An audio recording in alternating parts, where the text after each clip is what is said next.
friends, today we will see some horror stories. So let's start.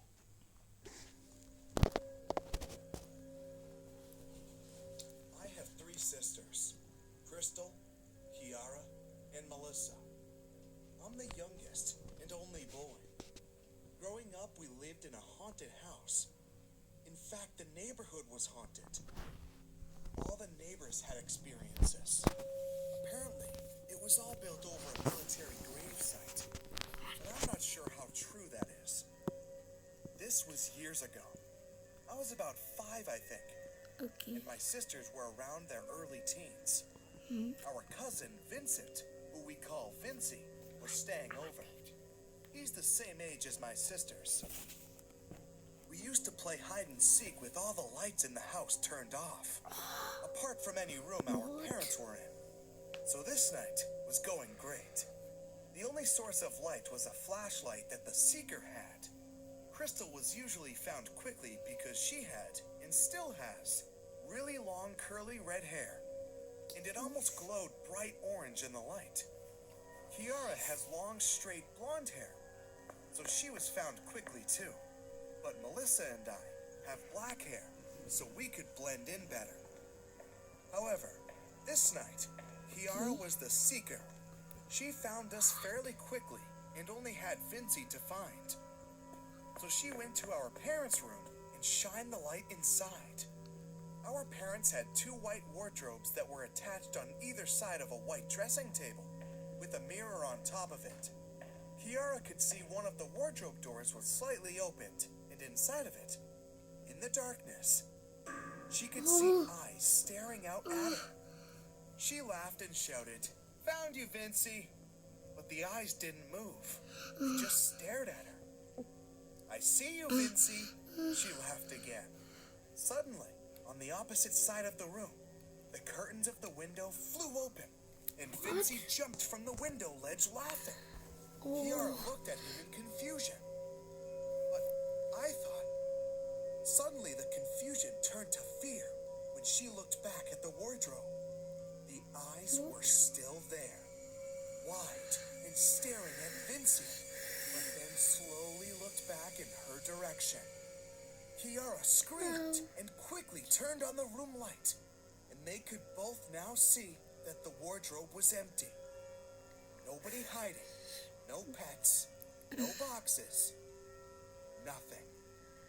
Hide and seek in the dark soon became a memory after that. What? I was so scared. Okay, this is the next story. This happened a few weeks ago. I live in California and have always been good friends with this kid named Ethan. Okay. We had all the same interests, so we got along great. That's besides the point. There's this old abandoned house a few blocks away that has been vacant for years. Okay. I have no idea why it was never fixed and sold. The point is, it's abandoned. All the neighborhood kids are always telling rumors about the place. And to be honest I with think you, it was I never possessed. thought they could be true. The house was creepy as fuck, though. So one night, while Ethan I'm was staying already at my house scared. for the night, we decided to sneak out at like 1 a.m. to explore the What? place. What? Brought along our phones for flashlights and to record. Okay.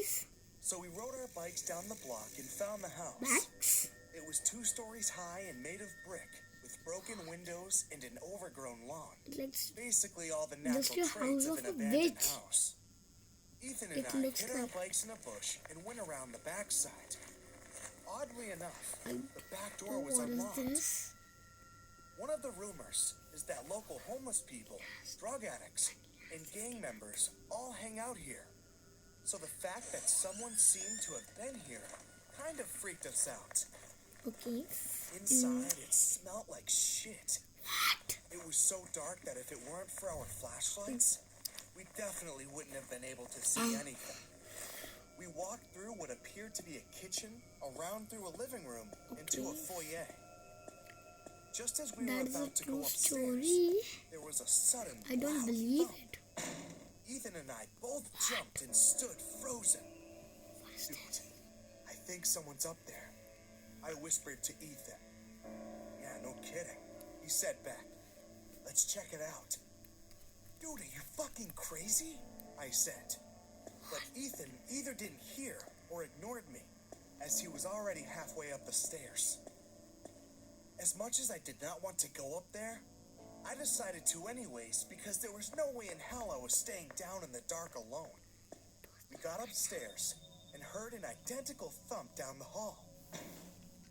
Holding up my phone to continue recording, I reluctantly followed Ethan down there. We approached the doorway and glanced through to see someone standing by the window. It was so dark, all we could make out was a brown sweater he was wearing. We knew he had to know we were here because we had already shown the flashlight on him. Ethan began to cautiously walk towards the guy. It is so scary. Ethan walked up to the guy, strained his body to look at his face, and screamed. He shoved the guy, who fell to the floor, stiff like a statue, and grabbed my shirt collar as he tugged me away from there.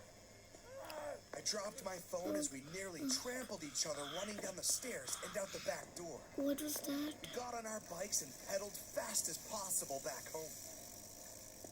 Apparently, when Ethan had walked up to the stiff man, he realized that the man was some sort of taxidermied human with black sockets where his eyes had been taken out. At the same time, he heard a crack in the floorboards from across the room and saw the silhouette of a man huddled in a dark corner watching him.